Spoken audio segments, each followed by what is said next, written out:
The very first thing I ever knew was my country was at war, and my father was a soldier for the American.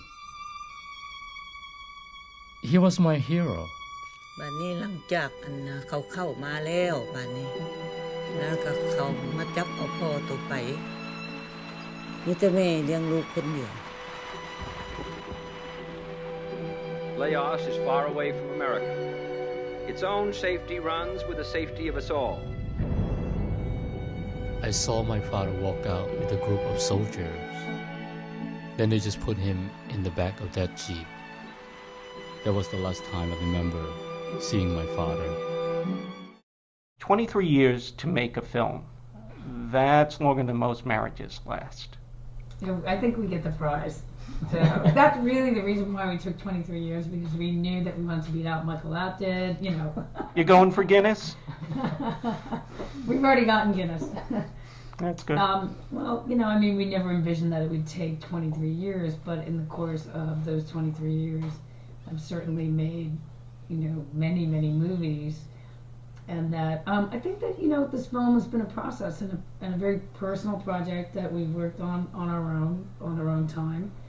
And that, you know, I've so enjoyed working with Thavi and talking to him through the many hours of the night and, you know, talking about the ideas, and that we got really swept up in the making of the film.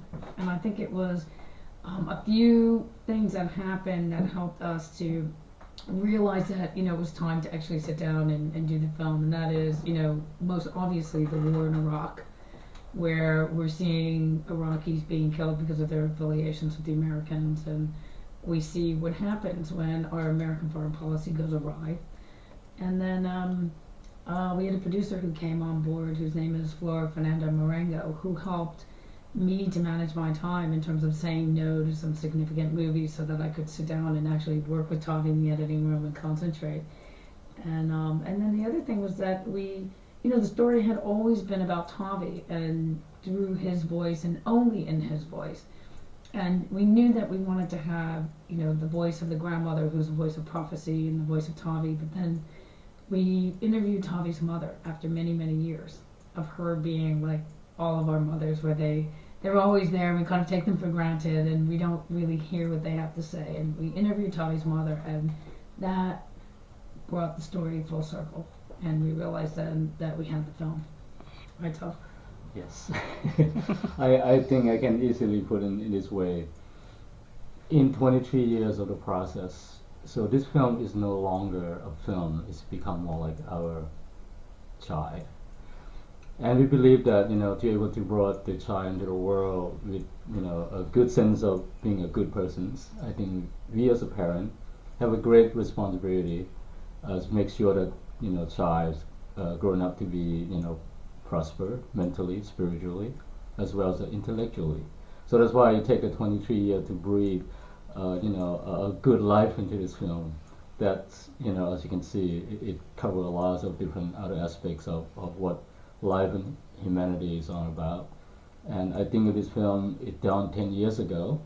It might not be done the same way as we done today. I think, you know, because of take 23 years, that's why we're able to go deeper into the experience of these people, this family, this you know, sufferings and obstacles and struggle that they have to overcome.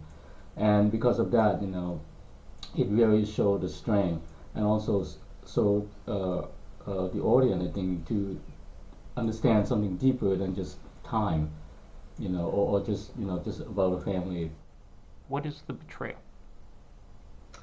The movie or The Betrayal? What is The Betrayal? Let me throw it out like that. The Betrayal is a film that talks about many betrayals. The first betrayal being the betrayal of the U.S. government to the Laotian allies that we hired to fight our war for us while the Vietnam was going on in Laos along the Ho Chi Minh Trail.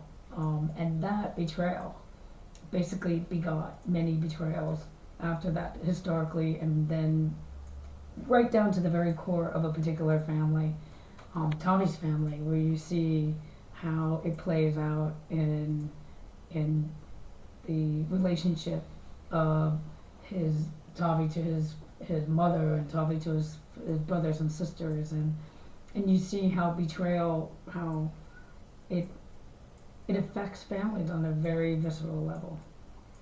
And I think that's also, I can add on to that too. And also in the words in Laos called Nerakun, which is translated exactly the betrayal. And and also more detail into very personal. It's also the word betrayal. Also, is a very strong word to remind us as a human being in many different ways. For example, for the Laotian, as well as for many other generation, I believe that if you, for example, if you're the Laotian, you came to America and you seem to forget your own value of being Laotian, or you're be proud or happy of your own cultural heritage and stuff like that. It's also you betrayed your own root, and that's also can imply to that, this sort of betrayal is also how you find a way to connect to yourself, and how you reject it or accepting it. Is a very strong word to remind the new Laotian American to remember, learn how to be proud of themselves. And also, if you have a parent, you don't respect them, as you can see in the film, it's also implied to being betrayed to the love and the caring and the respect to your own parent. So, in terms of layer of betrayal, you can go from political to something very personal, something very simple, as little as like you don't want to use your own name that your parent gave it to you. You betrayed that as well. That's what most likely when we came to the world, that's the first thing that people who love us giving us, and then we don't treasure it. And when you kid, they growing up here, their parents will name them something. They say, "Oh, now I'm John, I'm Michael, whatever."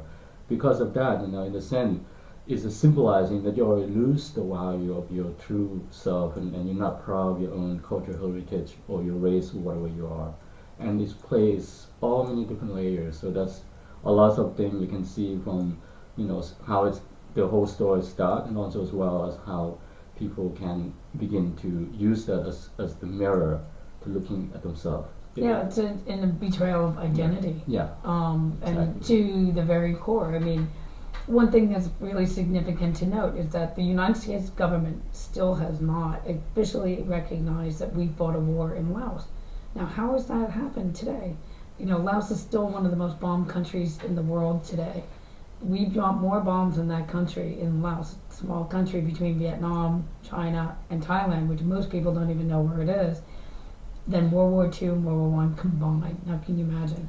So these people are here, and we, as a government, haven't recognized that we fought a war, and they're here because of the war, because they fought with us during the war. And so for me, the betrayal of identity and the betrayal of a reason for people being here really causes a lot of damage. We choose America because my mom said, "Your father was a soldier for the American. The US government will take care of us."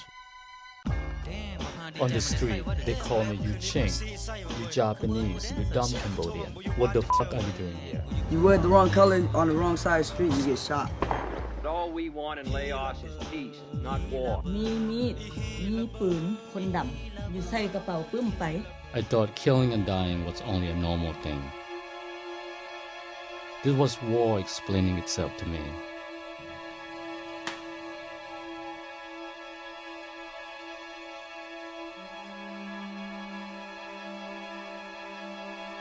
สามมาแล้วกันย่างค่ะ รู้พอวะ